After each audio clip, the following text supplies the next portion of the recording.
విశాఖ జిల్లాలో క్వారీ రీచ్లను రాష్ట్ర ప్రభుత్వం వెంటనే ఏర్పాటు చేయాలని విశాఖ జిల్లా క్వారీ లారీ యజమానులు సంఘం కార్యదర్శి కర్రి వెంకటరమణ డిమాండ్ చేశారు.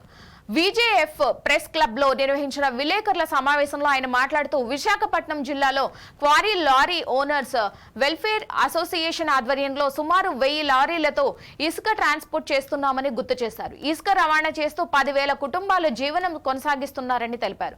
కానీ గత 5 నెలల నుంచి ఇటు శ్రీకాకుళం జిల్లాలో గాని అటు రాజమండ్రి జిల్లాలో గాని ఇసుక రీచ్లు అవ్వకపోవడం వల్ల తమ లారీలకు ఫైనాన్స్ కట్టలేక డ్రైవర్లకు జీతాలు ఇవ్వలేక చాలా ఇబ్బంది పడుతున్నామని ఆందోళన వ్యక్తం చేశారు. విశాఖపట్నంలో నివసిస్తున్న లారీ యజమానులు పడుతున్న ఇబ్బందుల కోసం వారి బాధలను ప్రభుత్వం అర్థం చేసుకుని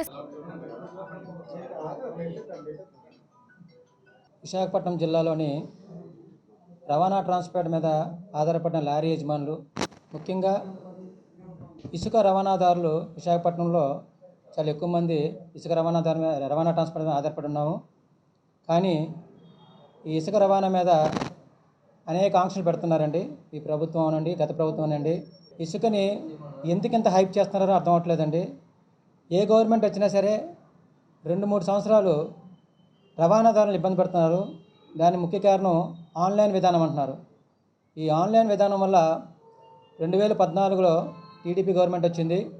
2014 నుంచి 17 వరకు 3 సంవత్సరాలు దాదాపు 4-5 ఆన్లైన్ పాలసీలు పెట్టారండి.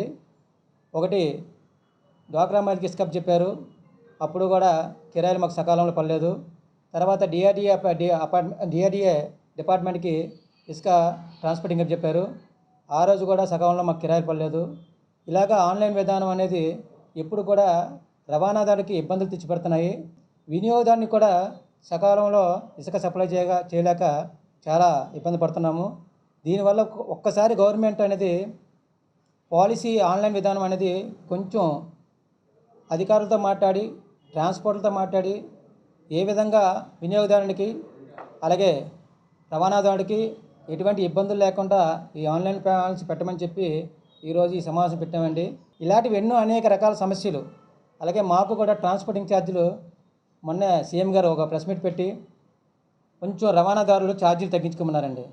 ఈ రోజు వరకు చెప్తున్నామండి, ఏ గవర్నమెంట్కి అయినా సరే మేము రవాణాది ఏదైతే గవర్నమెంట్ నిర్ణయించిందో ₹1 మినహా తప్ప, అంటే వాళ్ళు ఏదైతే రవాణా ఛార్జీలు నిర్ణయించారో దానికి తప్ప మేము అదనంగా ₹1 కూడా వేసి ఏ వినియోగాన్ని కూడా ట్రాన్స్పోర్ట్ చేయలేదండి.